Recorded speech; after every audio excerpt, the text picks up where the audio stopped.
Bonjour, alors quoi de neuf aujourd'hui dans les 12 coups de midi? Pour celles et ceux qui ont raté le début de l'émission, eh bien Jean-Luc Reichmann, toujours souriant et très sympathique. Anne, bon, très contente d'avoir gagné la vitrine d'Étienne Dao. Au coup d'envoi, sa première question, quel couvre-chef est indissociable de chez Guevara? Donc bien sûr, c'était le béret.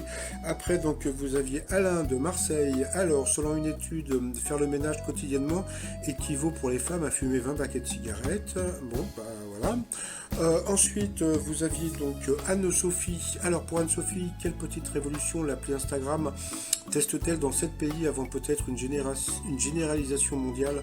Donc c'était le masquage des lights. Après vous aviez la star de la matinée, donc c'était Valentin du Calvados qui apprenait le finlandais et le suédois pour draguer les blondes à forte poitrine.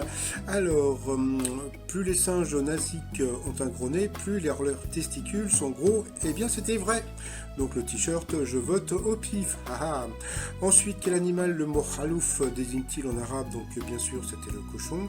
L'autre, c'était l'âne, c'était hamal. Ensuite, quels sont les prénoms français de Hansel et Gretel? Eh bien, c'était Jeannot et Margot. Sur cette question, il est passé au rouge. Qui dit rouge dit duel. Il a pris Anne en duel, qui a eu une question, bon, qui était assez simple, hein, selon l'expression qu'est-ce qui brûle quand un couple se dispute? Eh bien, c'était le torchon. Ensuite, Anne-Sophie et Valentin se sont retrouvés au coup par coup. C'est Valentin qui est passé donc 2 fois à l'orange, donc au rouge, qui dit rouge dit duel. Il a pris Anne-Sophie en duel, qui est tombée sur une question qui était vraiment pas évidente. Quel basketteur né à l'étranger en 1982 est le fils d'un papa sportif professionnel et d'une maman mannequin?